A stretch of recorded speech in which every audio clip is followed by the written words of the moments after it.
classically trained on the cello. Yeah, that's one. I'll be honest with you, Christopher. That is one instrument I have never got into. Well, it's the way you use it. Well, look for an example. Look at electric light orchestra. That's a cello that they're playing in there. Oh yeah, I remember that. Yeah. That's what made them so different, and what brought them onto the music scene was that they had a cello player. Instead of doing all the leads, the cello did it. Oh, wow. You remember? Oh, yeah. Now. And I love, when I write a song, I put what instruments are needed. For example, on Thunder Pass, I put a Native American pan flute in it, in the middle, to make it sound real willowy and ghosty, and you know what I'm saying? Yeah. Okay, you can't put a. Yeah, then I put the lead guitar behind that, but I want to portray that this is a ghost story, so it's got to have that minor feel to it, that darker side to it. It's in D minor, so minor chords are always a little spookier than a major chord. That's why a little darker. That's why people use the minor chord structure. Wow. Yeah. Now, do you still play like in clubs or anything like that, or you're to the point where you don't do that anymore?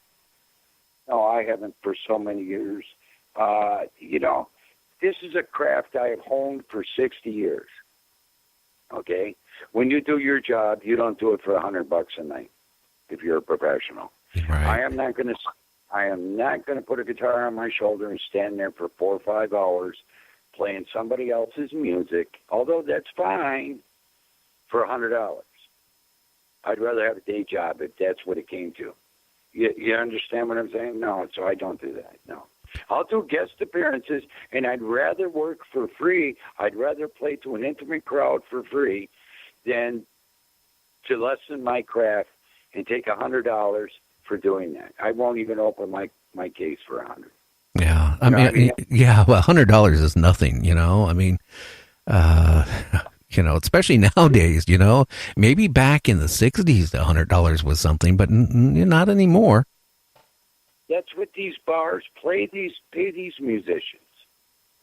That's what they get paid. You don't make a lot of money playing in bars. You don't. You really don't. And it's. They're going to give you $500-600. Well, yeah, $500-600 sounds like something, but then split it up between 4 and 5 guys. You're down to $100. Yeah. Yeah. Well, I think a lot of people just do it and play in the clubs because they just love playing and they want to get their music out, and they hope, they really hope they're going to, have a big break or something. Well, there's a couple of reasons that it's done. One of the reasons is to get a following. If you don't have a following, and then there's the love of playing music. But when you get to a certain point where you're writing and you're doing that, I can play Tom Petty, I can play Jimi Hendrix, I can play Led Zeppelin, I can play anybody you want me to play. But you know what? They are not me. They are them. Right. I am. Okay. They don't think about playing me, so I got that kind of same attitude back. You know what I'm saying? It takes me just as long to write a song as it does to learn a song. I don't know, but that's my age and how long I've been playing. Yeah. Well, 60 years is a long time, and you really think about it, it's, but then you look at Paul McCartney and people like that, I mean, they're still going strong. I don't even know. He must take a lot of Geritol or something. What do you think? I have no idea. I really have no idea. You look at Keith. Look at Keith Richards. Everybody, you know this. Everybody thought he was going to die in their 60s, much less be alive in this century. Oh yeah. I think it's genetics. I really do. I think it's genetics, and when your number's up, it's up. But yeah. There's no guarantee. Nothing. We're not guaranteed tomorrow morning. No. But that's part of the mystique, the beauty of it. And religiously, I kind of believe that artists of all venues, regardless of the venue, if it's sculpting, if it's oil painting, if you're doing your own thing, and musicians, we're kind of preordained from a higher power. When I'm playing, I'm in communion with something. For lack of a better word, I call it God, because I don't have a better word to say that. But I'm actually a channel. And I think most musicians can relate to what I'm saying. You become a channel to a universal thing. And it's the highest high, Gary, when the music is right, and you're right in the pocket, and it just runs through your body. You're not there. You're on a spiritual pattern. You're on a spiritual plane, and it's just going through you. And there is no drug that I ever did. And I've been clean and sober for a lot of years now. I stopped drinking and doing drugs back in the 70s, the late 70s. But any drug I did prior to that doesn't even compare to the high you get when you're playing music and it comes together and it's just in the pocket and the audience is loving it because they can sense your passion. They can sense everything you're doing. They feel it just like you feel it. There's nothing that compares to it. Well, I'll be honest with you. Because I have 8 kids, and, I think the youngest now are like a set of twins at 24. I listen to what they listen to.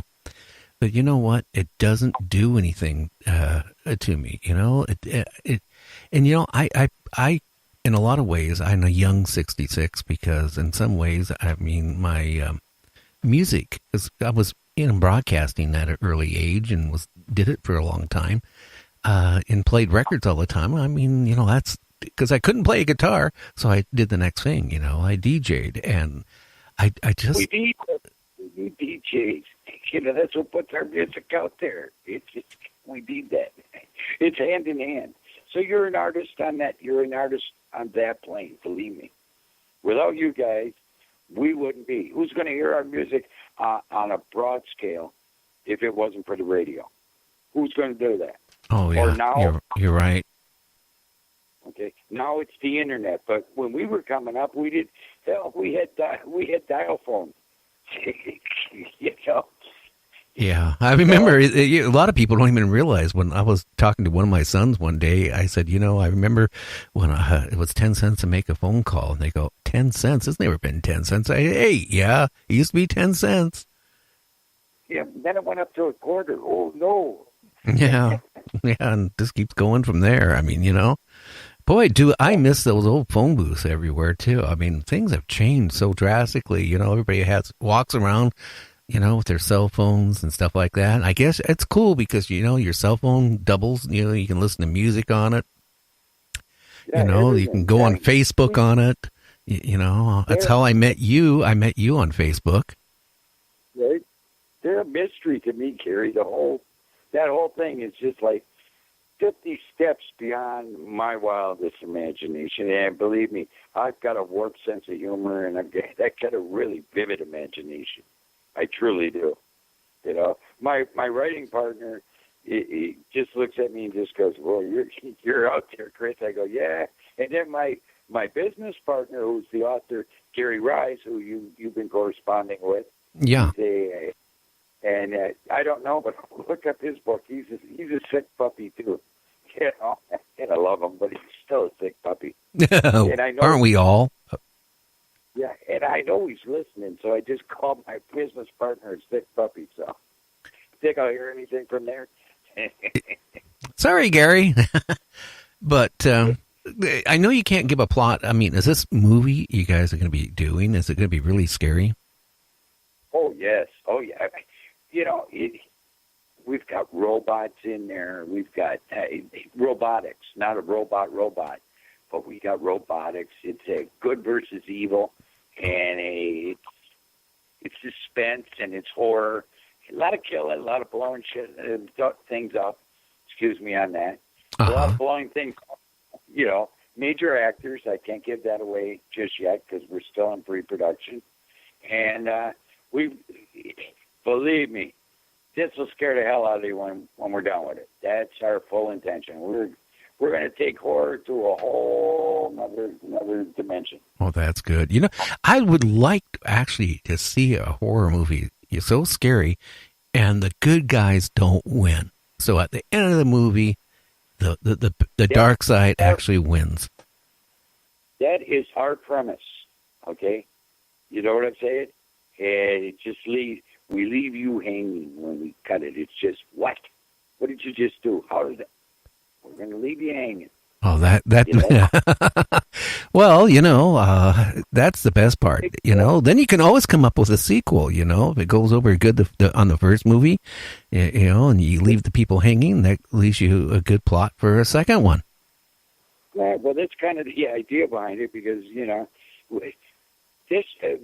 Gary is such a prolific writer, and take the time and I can tell you the name of the movie is called Straight to Hell, if that's any indication. Okay? If that helps you define the movie a little bit, it's called Straight to Hell. Straight to Hell, yeah. Well, it's and better than Straight to Heaven, I'll tell you that. Well, you could go out and actually buy this book. You know, it's published, it's out there. So they can go to Amazon and find it? Yes, they sure can. Yes, he's a award-winning author that wrote it, and he wrote the screenplay as well. Oh wow, that's good too. You know, it is definitely. You know, there's obviously some things that he put in there that we got to cut out because so we can get a good rating, so we can show the movie. You know what I'm saying? Oh yeah. But he's a sick puppy. Just trust me. If you like horror. Oh yeah. If you like horror, this guy's your guy. Well, okay, he is a horror. You know, hey, Christopher, the only thing I watch, okay, is when I wake up, I flip on a station or a network. It's called Comet. They show all the old B, you know, sci-fi movies. I mean, for the last 10 years, I've gone away from, you know, watching conventional TV, and my whole life has been around sci-fi. I mean, you know, of course, that's why I'm doing this show, too. I mean, I'm into the paranormal. So, I mean, you know, Straight to Hell. Yeah. Hey, I'll tell you something. I had someone tell me once, you know, like when you die, you're supposed to see the light, you know, and you're supposed to walk into the light. He told me, don't walk into the light. That is the trick from the demons. You go into the darkness. So that gave me a thought. Now, when I die, do I walk into the light thinking I'm going into heaven, which might actually be hell, or do I go into the darkness, which might be calmness, and then take me into heaven? I don't know. I don't know. I don't think any of us know for sure. I mean, there's a lot of theories out there about the whole thing, you know.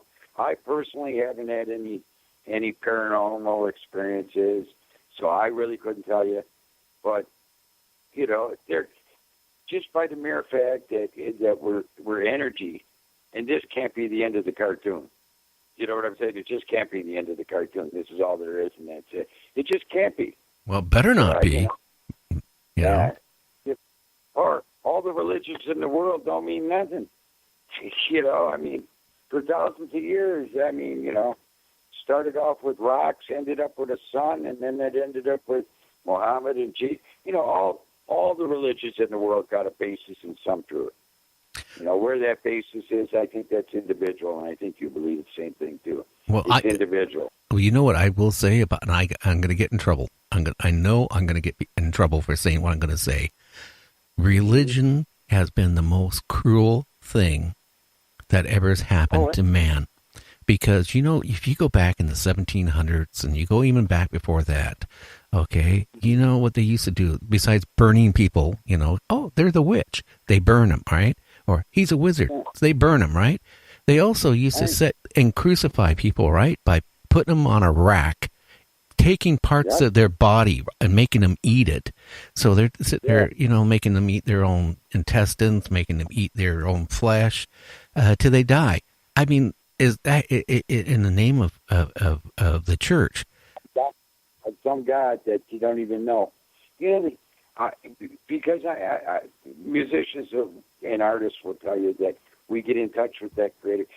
Any God that can make a tree and you and I can't make one. We can plant one, but we can't make it. Okay? Cannot be an evil God. It just can't be, you know. It can make a bird. It can make a dog. I love my dog. How can it make a